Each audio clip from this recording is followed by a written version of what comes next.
तो आज हमारा सौभाग्य है कि उनके श्रीमुख से आज हमें उनका उद्बोधन सुनने का सौभाग्य प्राप्त होगा। मैं आमंत्रित करूंगा डॉक्टर जेसी चौधरी जी को कि कृपया वो माइक पर आएं और हमारा मार्गदर्शन करें। करतल ध्वनि से स्वागत करें।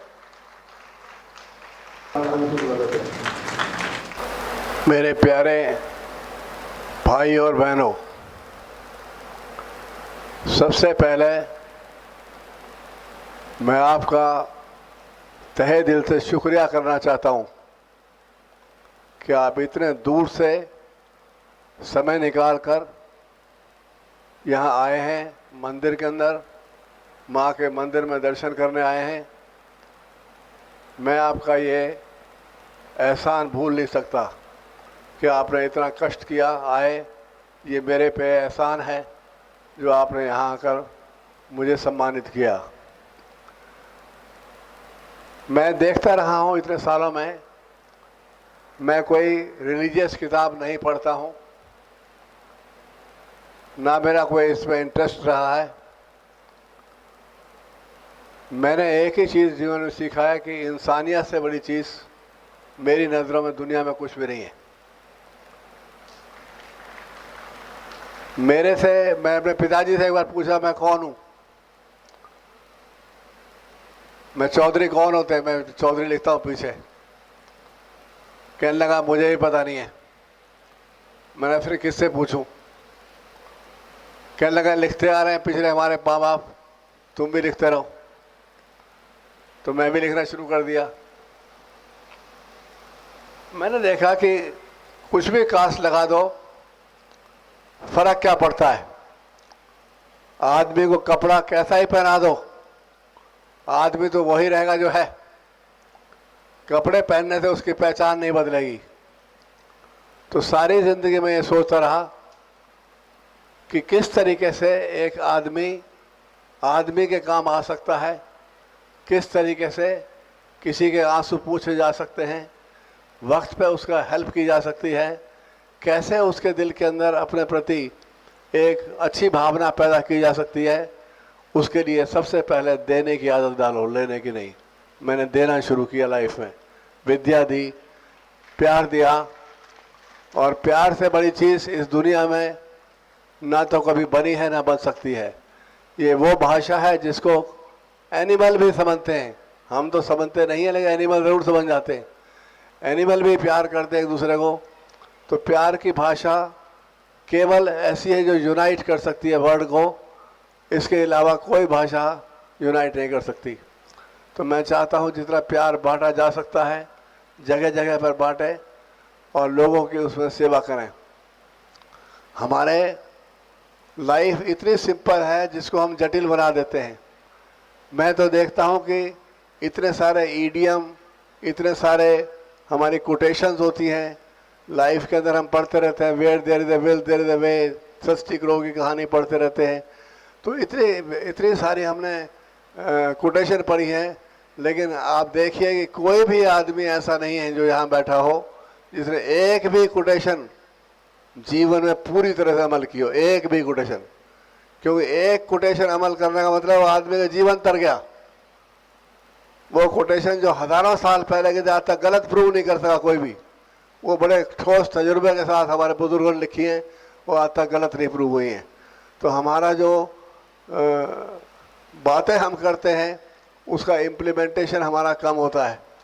मैंने लाइफ में एक अच्छा काम किया कि जो चीज़ मेरी समझ में आ गई, अच्छी लगी, मैंने इम्प्लीमेंट उसको किया, और बिना इम्प्लीमेंट के मैंने उसको छोड़ा नहीं।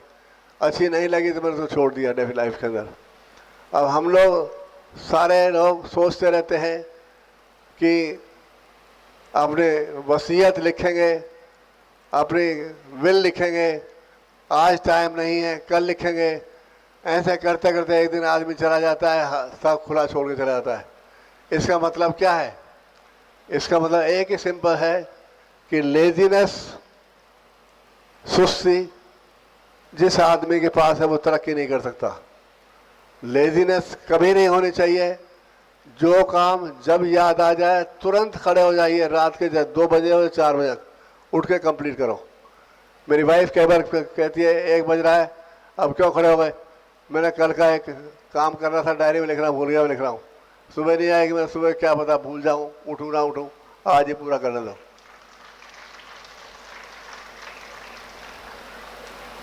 तो लाइफ के अंदर सुस्ती जिस आदमी ने कर ली वो आगे तरक्की नहीं करता। तो ये मेरा अपने इतने सालों का तजुर्बा है कि हमेशा ही काम को ख़त्म करो और उसको पेंडिंग मत छोड़ो। जो आदमी काम पेंडिंग छोड़ता है वो अपनी सफलता ही पेंडिंग करता जाता है। कभी भी काम पोस्टपोन नहीं होते, हमारा जीवन की सफलताएं पोस्टपोन होती रहती है। तो मैं चाहूँगा कि हर आदमी के अंदर ये आदत हो कि काम को प्रायोरिटी दे और पोस्टपोन ना करे। हमारी डिग्रियां हम ले आते हैं पढ़ लिख के, लेकिन डिग्रियां का कोई फ़ायदा नहीं है। A+B² A2² B2² 2AB क्या काम आ रहा है? मैंने MSc में सारे वर्ड के डेजर्ट्स पढ़े, वर्ड्स के सारे इकोसिस्टम पढ़े। मेरे घर चलाने में क्या काम आ रहे हैं इकोसिस्टम? मेरे पढ़ाने में क्या काम आ रहे हैं? ये पढ़ाई सिर्फ नौकरी के लिए, रोटी के लिए है, इसका प्रैक्टिकल यूज़ लाइफ के अंदर बिल्कुल नहीं है। इंसान के अंदर जो शक्ति है वो केवल पढ़ लिख से नहीं बनती है। इस सारी बॉडी के अंदर अद्भुत पोटेंशियल है जिसका पता ही नहीं हम लोगों को, और पता लग जाए तो ये ब्रह्मांड इसी को हम देख सकते हैं। आपको कहीं जाने की ज़रूरत नहीं। हमारा शरीर, हमारी आत्मा ये ब्रह्मांड से कम नहीं है, लेकिन हम समझे थे हमारे में क्या चीज़ है। वो समझने के बजाय हम नौकरी ढूंढते हैं, सिक्योरिटी ढूंढते हैं, जॉब ढूंढते हैं। हर आदमी सोचता है मेरी प्रोबेशन से कन्फर्मेशन हो जाए, मुझे परमानेंट कर दिया जाए। मेरे पास कई टीचर आते हैं, 6 महीने हो गए परमानेंट नहीं किया। अरे मैंने भैया मैं परमानेंट नहीं हूँ, कल मैं कुर्सी पे बैठूंगा नहीं बैठूंगा, आऊँगा नहीं, पता नहीं है। जब हमारी लाइफ परमानेंट नहीं है, कल का भरोसा नहीं है, कल उठ जाए कब उठ जाए, तुम परमानेंट नौकरी क्यों चाहता है? काम करता रहेगा तेरी नौकरी चलती रहेगी, काम नहीं करेगा तेरी नौकरी में कोई नहीं रखेगा। परमानेंट का मतलब तो है तुम चाहते हो मैं काम करूँ ना करूँ नौकरी चलती रहे। तो इंटेंशन लोगों की ठीक नहीं है, काम नहीं करना चाहते कई बार, और सोचते हैं कि बिना काम के ही पैसा मिल जाए। That is not correct. तो मैं ये समझता हूँ कि हमेशा हमें लाइफ में परमानेंट कभी रखना ही नहीं चाहिए। आज मैं जब मैं माँ वैष्णो देवी के लिए ज़मीन खरीदने आया तो मेरा विचार था मैं 1 एकड़ ज़मीन खरीदूंगा और उसमें मूर्ति माता रानी बनूंगा, इतने ही मेरे पास पैसे इकट्ठे होंगे। तो जिनसे ज़मीन ली उसने कहा जी 18 एकड़ है, 1 एकड़ मैं दूंगा ही नहीं, इसके टुकड़े नहीं करूँगा।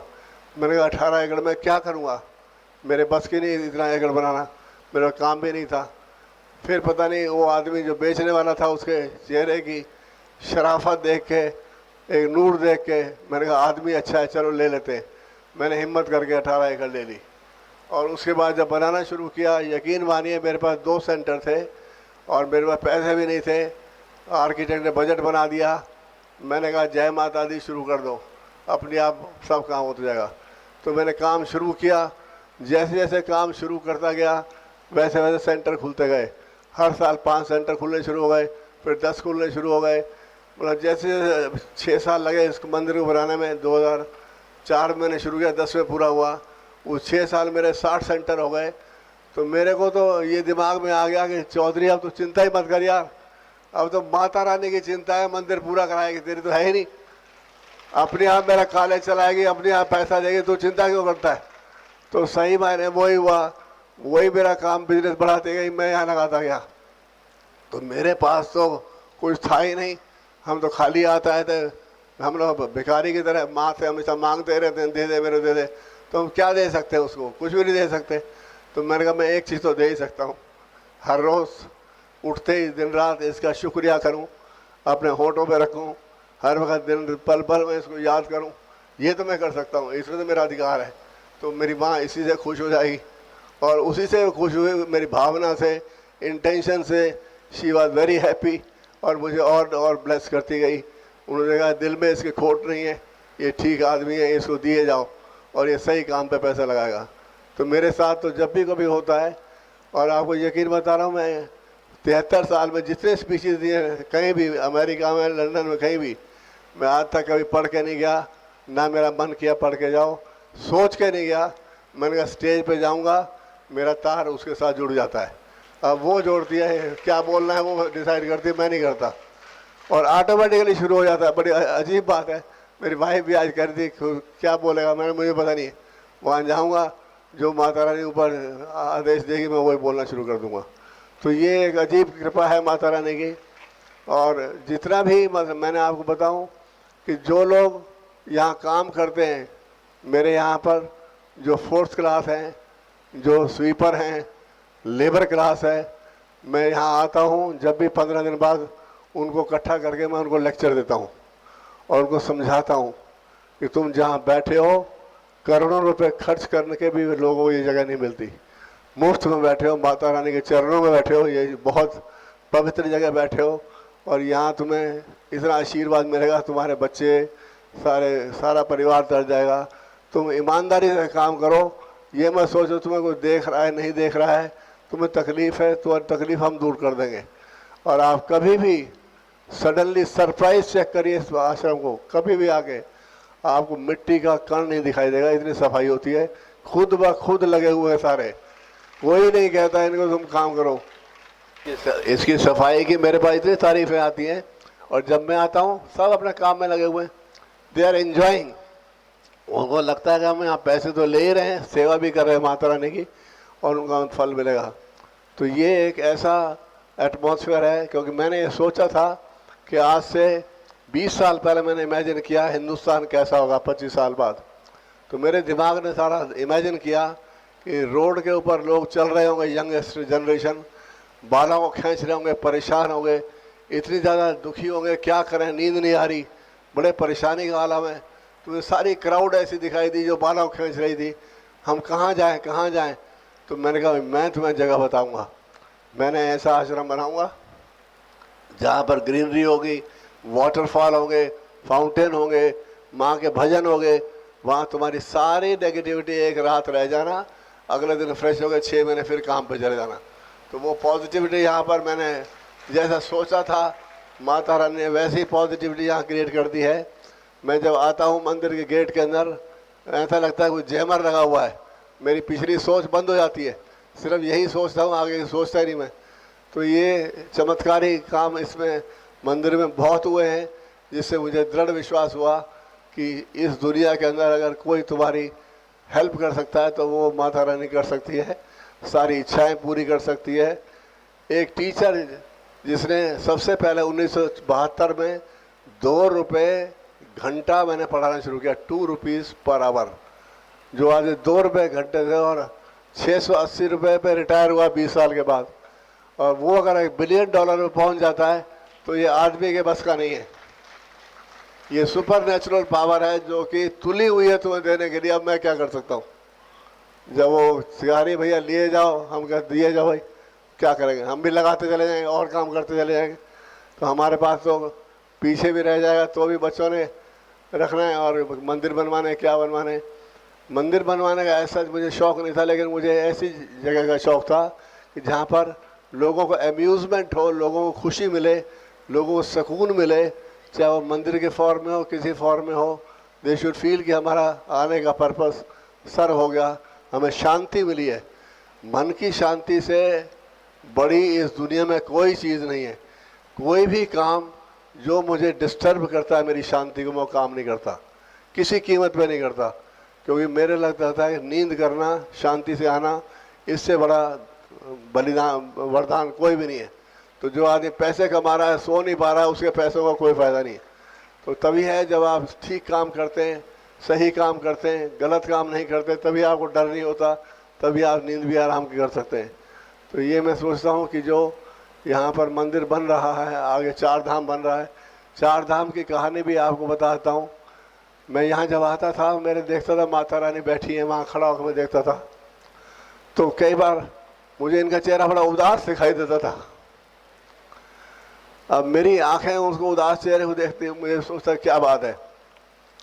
फिर मेरे दिमाग में एक बार महादेव का सीरियल चालू हुआ। उस सीरियल को जब मैंने देखा तो मुझे पता लगा कि माता रानी जो है वो महादेव की वाइफ है। मैं ज़्यादा रिलीजियस सीधा पढ़ता नहीं, इसलिए मुझे पता नहीं था।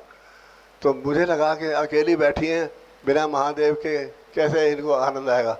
तो महादेव का भी मैं जो है धाम बनाता हूँ। तो मेरे दिमाग में उस सीरियल को देख के आइडिया है महादेव का धाम बनाते हैं। फिर जब उस पर शनिदेव का सीरियल आया तो मैंने देखा वो महादेव के पुत्र हैं, वो मुझे नहीं पता था। मैंने कहा जब माता का हस्बैंड मिल गया तो उनका बेटा ही मिलना चाहिए, शनि का भी बना देते हैं, दाम बना देते हैं। उसके बाद मैंने कहा जिस ज़मीन पे बना रहा हूँ कृष्ण भगवान की, तो उसका बनाना भी ज़रूरी है, तो वो भी बना देते हैं। तो ऐसे फिर मैंने कहा नाम क्या रखेंगे, मेरे मुंह से निकला 4 धाम, तो मैंने कहा चलो 4 धाम ही शुरू कर देते हैं। तो कोई प्लानिंग नहीं, कोई सोच नहीं, सीरियल देख के दिमाग का जैसा उपज आती गई बनाता गया, और ईश्वर की कृपा से 8 महीने के अंदर 50% काम हमने निपटा दिया है, और 1.5 साल के अंदर ये प्रोजेक्ट हम पूरा भी कर देंगे। हमारे जो कॉन्ट्रैक्टर हैं जो ये बना रहे हैं, मिस्टर पिंकी हमारे दोस्त हैं, ये भी दिन रात लगे हुए हैं। मैंने भी इनको कहा भैया तुमने बिल्डिंगें बहुत बनाई हैं, मंदिर बना दे, तुम भी हमारे हो जाओगे, तुम्हारा नाम लिखा जाएगा, 4 धाम तुमने बनाया है, ये पुण्य का काम है, इसमें लग के आप काम करिए जितना कर सकते हैं। तो वो भी मेरे साथ जुड़ गए कंधे से कंधा मिला के। तो ऐसे ही है, जब माता रानी काम करवाना चाहती है वैसे ही लोग जोड़ देती है, जब काम बिगाड़ना चाहती है वैसे ही लोग जोड़ देती है। तो हम सोचते हैं हम विजनरी हैं, हम बहुत, कोई विजनरी नहीं होता, जिस पे ईश्वर की कृपा है वही तरक्की कर रहा है। मेरे को एंटरप्रेन्योरशिप की डेफिनेशन नहीं पता थी, ना इनक्रेडिबल की डेफिनेशन पता थी। मैं हिंदी मीडियम से पढ़ के आया, मेरी अंग्रेज़ी बहुत कमज़ोर थी, इस एम से काम चलाते रहते हैं। लेकिन मैंने देखा कि जब वो काम करने के लिए भगवान को अंग्रेज़ी नहीं चाहिए, उसको नीयत चाहिए। तुम्हारी नीयत क्या है, इंटेंशन क्या है? हमारी इंटेंशन बढ़िया थी। ईश्वर सिर्फ तुम्हारा भाव देखते हैं, इंटेंशन देखते हैं, कुछ नहीं देखते तुम्हारे में क्या है नहीं है। अगर आप उस भावना से जा रहे हैं कि मैं सेवा करने जा रहा हूँ, इनकी इज्जत करने जा रहा हूँ, तुम्हें फल वैसा ही मिल जाएगा। तो हमारे काम करने में इंटेंशन सही होनी चाहिए। अभी आपको एक नया लेटेस्ट एग्जाम्पल बताऊँ। हमारा नवरात्रे हुए तो कंजकों को हम पूजा कर रहे थे, तो 3 कंजकें बैठी थी, मैं भी बैठा था साथ में।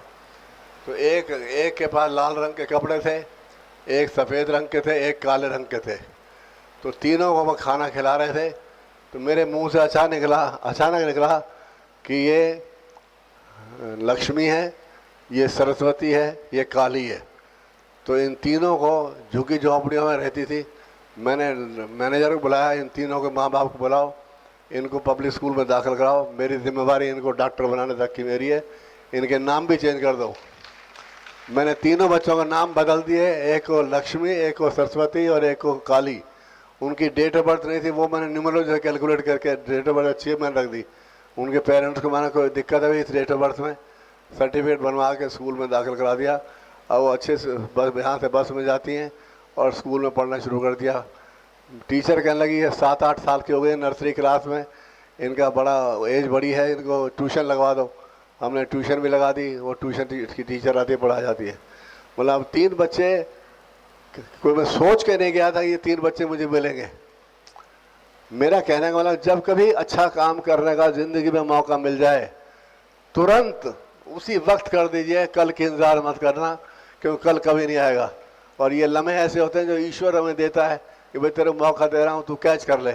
कई बार अपॉर्चुनिटी हम मिस कर देते हैं, चलो जी फाद सोचेंगे। मेरी आदत है कि उसी टाइम ही कर दो, कल का भरोसा नहीं है। I don't depend upon tomorrow, जो आज कर सकते हैं कर दो उसको। जो तो आप लोग यहाँ पर आए हैं, इतना समय लगाया है, काफ़ी लोगों ने खाना भी नहीं खाया, मैं इमेजिन कर सकता हूँ भूख भी बहुत लग रही होगी। तो ज़्यादा आपका समय ना लेते हुए एक बार फिर से आपको और जिन्होंने ये हमारा सारा प्रबंध किया है, सभी को बहुत बहुत शुक्रिया and thanks for your coming. Thank you very much.